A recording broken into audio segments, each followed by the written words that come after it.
Fate Grand Order still holds the record for the longest consecutive and cumulative number of logins to any gacha game for me to this day, and I don't think anything will be able to top it. Despite missing many quality of life features, having one of the stingiest gacha systems out there, and dead event periods with little communication, it remains one of the top grossing gacha games still 10 years later. It's the second ever gacha game I picked up after Genshin, and while it has had a lot of jank, this is a game that's felt very personal to me during my time with gacha games.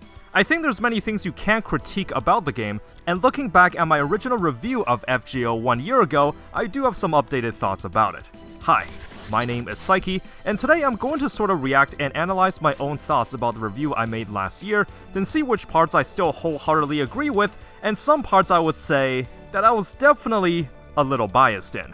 So without further delay, let's walk back into hell.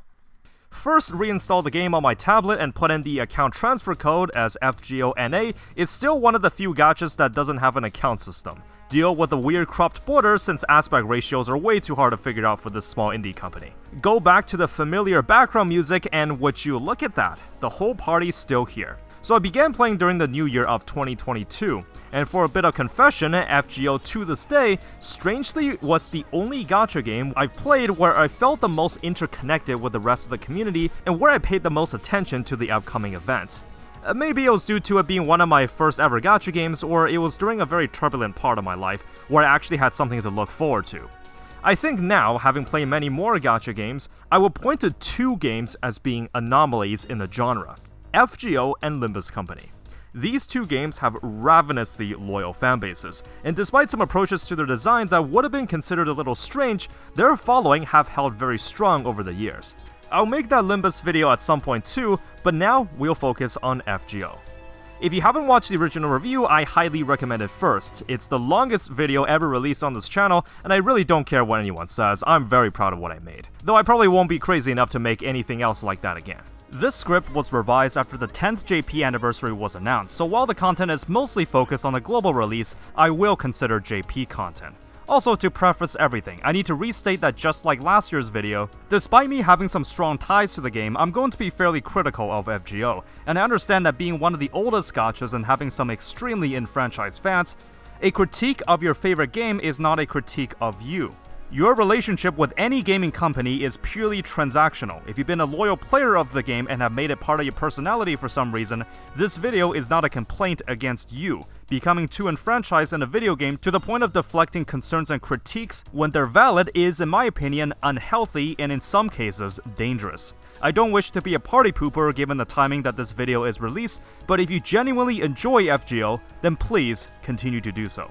While I logged in during the 8th global anniversary to claim the rewards and do some farming, I looked at the familiar screen and party lineup and thought, damn, do I still remember how to do this? But sure enough, some things you just never forget. It was then that I just stared at my farming stages, realizing that there's still no auto farm or sweep feature in this game after 8 years, and I just thought, how did I even put up with this for 2 years?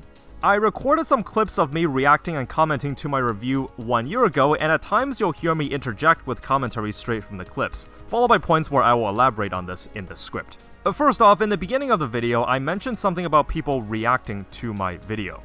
I don't know why I said this, the only reason I think I felt justified saying that was because the video took an extremely long time to make. Not only was the script 30 plus pages, I had to record the audio in 5 different sessions because my voice died after talking for like 40 minutes, and the final render took so many attempts to work because it just kept on failing. Anyways, I don't really have a problem with people reacting to my content, but I really just prefer if people will wait like 2 or 3 weeks before uploading it onto YouTube. I'm not going to take any actions against anyone unless they literally just re-upload everything entirely. I'm just saying that if you don't wait before the 2 weeks are up, I have no respect for you. Now, Fate was a big deal in Japan back then. It often ranked number 1 in the number of Comicat entries for multiple years. This has partly to do with what kind of gacha games the JP audience tend to enjoy, and action-intensive games like Genshin can't really quite measure up to titles with a more casual gameplay loop, such as FGO or Blue Archive. If the rest of the world considers Genshin as one of the most influential gacha games of all time, then FGO will be somewhat of the equivalent over there. Regarding the story, believe it or not, I would personally rank FGO in the number 1 or 2 spot in all of gacha gaming. The reason why it works so well is that Nas and the crew are just really good at writing these fantasy settings with distinct locales. I read through Lost Belt 7 and find that one of the distinctions with its writing style is that while the overall story is quite serious with some cinematic fights, it's also balanced out by casual and lighter moments. It's one step further than most other gacha games, and I eventually will get to the other Type Moon visual novels soon. I think when it comes to comparing elements of FGO to other gachas, especially modern ones, you can't really compare most things unless it's the story. This is the one aspect I will defend FGO on. It proves that you don't need high-budget animations to tell a compelling narrative. It absolutely still reigns supreme in story quality in all of gacha gaming, and this is a stance I'm very firm on. I also quite like some of the story fights. Given that FGO is an older era gacha, some of the story stages are actually pretty challenging. This one against Tlaloc stuck out to me quite a lot. Basically, she will stun all your allies at the start of the turn, unless the NPC support Nemo is on field or if the servant has a levitating effect. I just thought the flavor of this fight was really well done, since Tlaloc is the god of rain and you're trying to keep your footing on the arena while there's waves crashing against you. It makes you think of a comp that you can use to counter this effect, even if it meant picking some niche servants. Some of the ascension stages for a servant even changes their traits, so the skin you use on them actually matters. Now, I did have a pretty busted lineup for this fight, but let's not talk about that. I think it's very fair for any competitor to try to match up to its writing standard or character design, but literally everything else? Not a chance. You can't really say that just because FGO gets away with one of the shittiest gacha systems, you can put the same system in your game. Just because it gets away with not having an auto battle or sweep feature means that you don't need to put it in your game. Like I said, Fate has one of the most dedicated fanbases I've seen in all of gacha gaming. Any new gacha game that tries to pull something FGO does can never get away with it. So let's re-review what FGO has to offer. We'll go over progression yet again then. I still mostly agree with what I said regarding progression. Now, one of the primary selling points is that FGO does not have any RNG relics. You equip a craft essence and that's sorta it. You can get a lot of good ones with farmable prisms and welfares, so generally speaking, it's not that big of a deal. Some of the ones that drop from the gacha can be a little influential, so there's that too. Regarding the quality of life portions, there's all these small things that make it quite inconvenient to level up your servants, like how you can only slot in 20 XP cards at a time, or how skills have to be leveled one by one, with a mandatory cutscene. So this part's obviously a little bit biased. Of course, you could just tap the screen to skip everything. It's mainly just to show how these different screens and all these different mechanics and menus kind of all add up a little bit over time. I think if Lasengo gave an option to just remove the screen, that might be a reasonable way to make it faster. There's no refund for excess XP spent on a servant, so you run into these cases where you intentionally put half the levels just in case you get a super success so you don't waste resources. Even in other games with a similar mechanic, it's just something that you don't have to worry about. But wait a minute, did they actually improve it? Oh, you just get more filters now, but you can still only fill 20 cards at once. Well, that's definitely an improvement. Whew, good thing I didn't have to correct my original script. You almost had me there, Lasengo. Now, since FGO does not have an RNG relic system, there's gonna be something else to counteract that, and that mainly comes from the immense amount of grind you have to do. How many materials do you need to level one skill past level 8? 72. Yeah, without auto farm or sweep features, you're gonna be farming for a while. Because of the lack of RNG relics, games like this will have to claw back the time you would have spent to farm said relics some other way. I also want to talk about the dupe system. So you can pull a servant 5 times to get their NP level to 5, with diminishing returns the higher you go. After thinking about it a little bit, I was originally going to change my stance on the dupe system, since it's technically just a stat-based increase, and it doesn't lock powerful new passives behind dupes like the MiHoYo games. And then I thought about it, yeah, no, it's still pretty bad. First, if we were to compare the power level of servants, MP2 damage is quite a noticeable jump in output, which can be relevant if you factor in farming, which is realistically what the game is mostly about, as MP1 damage can be a little ass. With 90++ farming nodes and 1 million HP enemies becoming the norm, if you want to be efficient with farming, you're likely gonna have to spec into the niche damage dealers with super effective mods. And dupes, let's not beat around the bush here, can absolutely make a difference. However, there's also a second portion now, the servant coins with the append skills. Granted, you can actually fully max out an SSR and get one of their appends if you farm the hell out of bond points, assuming you only pulled one copy of them. And that's not considering the ludicrous amount of mats needed to max out any append at all. Something I would suggest, which is not going to sound pleasant to the Aniplex higher-ups, would be farmable universal servant coins. They did this to compensate for certain changes made in the 9th anniversary, so since it's already in the game, there's a chance. So my opinions on this has not changed to this day. FGO, at least in my opinion, still has the worst gacha system I've seen in any gacha game. Just like Reaction Psyche said, in my opinion, FGO still has one of, if not the worst gacha system in all of gacha gaming. This part of the video I still wholeheartedly agree on. Same goes with all these suggestions I made. I saw some people argue that you can get over like 2,000 Saint Quartz every year roughly, so in the worst case scenario, you can pity 3 SSRs minimum. Now, 3 SSRs in a year in any gacha game is gonna be pretty stingy, and the whole point of a fair pity system will be to catch you in unlucky scenarios. And I just don't really see how you can make that argument that the gacha isn't that bad, especially if you consider character dupes becoming more relevant in farming, and also there's no 4-star pity. Since there's no pity carryover, even if you pull a banner specifically for the 4-star, you still might get shafted there. I'm just saying it's happened before. I feel as if some people are kind of deluded that as long as they get a lot of free pulls, even the stingiest gacha system can be forgiven. Now, instead of lowering the pity counter to 200 pulls, or making so that it carries over, apparently 1000 Saint Quartz is all it takes to shut some people up. Also, I feel the need to point this out. You know about that free daily pull in the story banner until the end of 2025? There's still no pity system there, and the story log servants are mixed in with the spooks. You are not building up pity, nor are you guaranteed to get anything useful. That being said, it's not nothing. You can't be mad with 1000 Saint Quartz and a free daily pull for the rest of the year. I'm just saying that it does nothing to fix the innate problems with FGO's gacha system, and my critiques last year all still stand. Here's one more improvement that I thought of in addition to the original review on how the gacha system can be improved. Imagine a way to farm for servant dupes without interacting with a gacha. Insane concept, I know. I also want to bring up the matter of the GSSR. The fact that this remains one of the best deals in the game if you spend money really puts a perspective on what's considered the norm in gacha game spending. A while back, when I played GFL 2, there was a package for about $40 that lets you pick from any limited 5-star in a small pool, in addition to their weapon. This sounds ludicrous in the context of a purchase in general, except if you compare it to other deals in the game, it's actually an extremely good deal. Ah well, Expedition 33 can wait. I need my dose of Gamba. You know, if I didn't stop playing FGO last year, Tezcatli Polka would have been one of my pull targets. So let's do this. It is just that easy. Woo! In all honesty, his art looks very, unique, but I actually quite like it, if you can't already tell.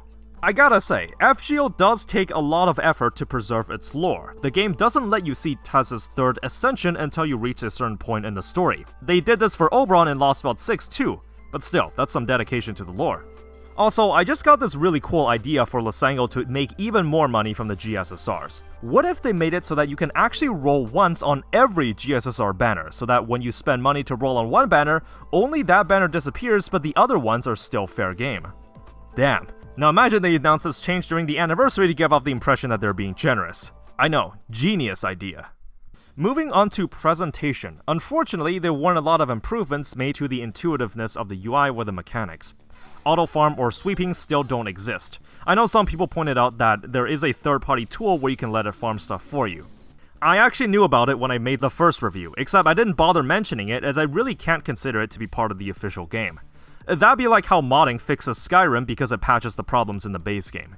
The sorting system in the menu is just abhorrent. Recently, playing through Lost Belt 7 and the summer event, I had a lot of trouble trying to sort through the roster finding certain servants or CEs. I understand that FGO is a pretty old game and the roster is just going to expand over time, but I found managing and finding who you want to the roster to be fairly rough.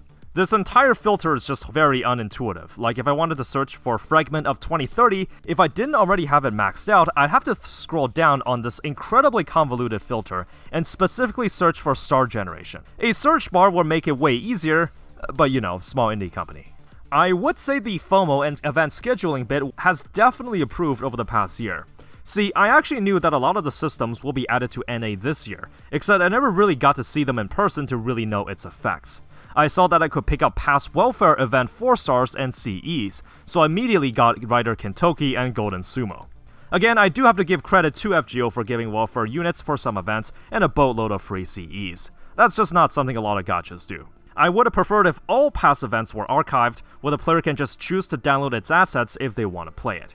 So this is the portion I disagree the most with my past self. After spending a decent amount of time in other gacha games, I'm less strict on when it comes to what the game thinks is an appropriate content update period. Different fanbases have different tolerance levels, but as long as there isn't widespread discontent from the players, the devs can really get away with whatever they want. I think from an objective perspective, 2-week events with no dead periods in between is seen as the norm these days. And once again, if a newer gacha game with no backing try to pull the same content schedule as FGO, there's a good chance it simply won't survive for long, because that's just not what the modern gacha audience has come to expect. The original complaint is that FGO is absolutely not a small indie title. It's backed by one of the biggest publishers in the market, and the main issue is that the events used to be 2 weeks, and the transition to 3 weeks did not bring enough additional content with it. In my opinion, of course.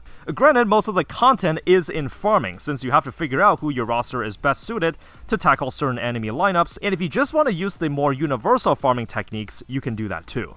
I did play the Summer 8 event, and I realized just how dependent the game is on getting you to grind for everything. Not only is the story campaign both gated by time and materials, you kinda have to complete it if you want to keep the welfare 4-star. I've seen a lot of gachas just split their story and farming content in events, and I don't understand why the game forces you to farm materials before letting you continue playing in the event story. In the original review, there's a portion where I complain about the Lost Belt 7 release schedule on JP. As you know, Lost Belt 7 took an immense amount of time for it to be released, with the Road to 7 campaign taking over the course of a year. Now, there's the case of Nitocris Alter's banner being run despite the story being delayed and she hasn't made an appearance yet. Obviously, my theory on how the game is willing to jeopardize its creative integrity while trying to make a few bucks for that month's revenue can come off as a little biased. It's based on my own speculation, and there's the possibility that it was done in the way that it did for another reason. Now, everyone's biased. If I said I wasn't biased, I know I'd be lying. Although, even after all this time, I try to think of a different explanation, and I still just can't. It's my own opinion that Lysango is not a company I will put my unconditional trust in, and I can't think of a single reason why they will release a new 5-star while the corresponding story was delayed other than greed. But hey, I'm glad NA didn't have to deal with this. I said this in the original review as well as a few other of my videos, but I want to restate just how important this is in gacha games. It pays well to be stingy. If you're known to not be too player-centric and people are willing to play the game anyways, then if at some point you do something that's remotely considered generous, then everyone praises you. Take a look at the 9th anniversary servant coin changes. By making so that maxing out servants required even more dupes, this caused a sizable amount of backlash on the JP servers. As you know, in a response, the issue was quickly addressed and a compromise was made to compensate players. Now, had this been most other gacha developers, that would have been seen as normal. Except in the context of this company, getting a response this quickly is extremely unprecedented. Historically, FGO is not known to be a generous game with receptive devs. This is the same company that took 6 years before implementing a bare-bones pity mechanic. If they were player-focused, they would have made it easier to navigate around the UIs, created quality-of-life features, and made the gacha system more player-friendly a long time ago. Story replay is still not a thing, and I think it's still ridiculous that you can't see exactly what skills do, as how you play can be affected if you knew the precise numbers in-game instead of having to look it up. There is also the matter of animation updates. Now I know it's a lot of work, and I know Lysango is a small indie company. I know you can't profit off the lower rarity units. If they ever do decide to get rid of the caster balls, that'd be a sight to behold. Huh, would you look at that, they actually did it.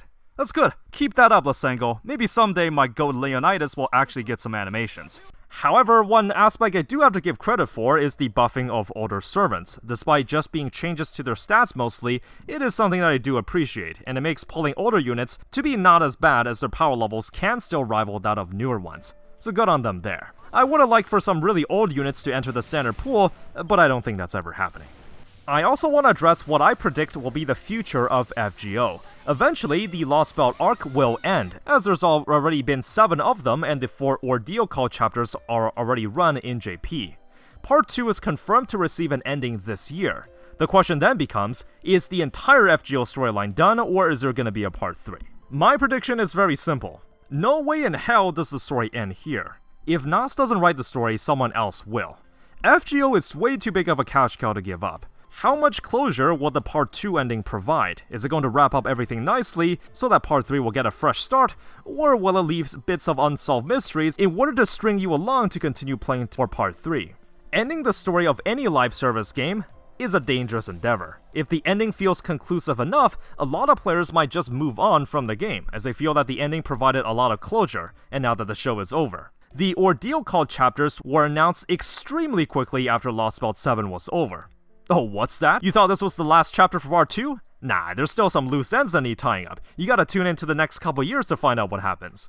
As a live service game where player retention matters, it's very beneficial to let players know that the game's story is not going to end. Of course, I would have a lot of respect if it did tie everything up and Part 3 is about something completely different. However, I have a sneaking suspicion that Nas will be asked to write Part 3. You can basically describe him as the beating heart of FGO. Given that a primary incentive to play the game is due to its story and world building, there's just way too much money on the line. If I was him, I'd milk this until the end of time. I think realistically speaking, in regards to the game itself, I really don't think they need to make any changes to the UI or systems. I think in an ideal scenario, I would love to see an overhauled version of the game with better UI and more intuitive designs, but something tells me that's not happening. This current version of FGO is coasting along just fine, and I think most fans would rather keep the familiarity of the existing version. The very definition of, if it ain't broke, don't fix it.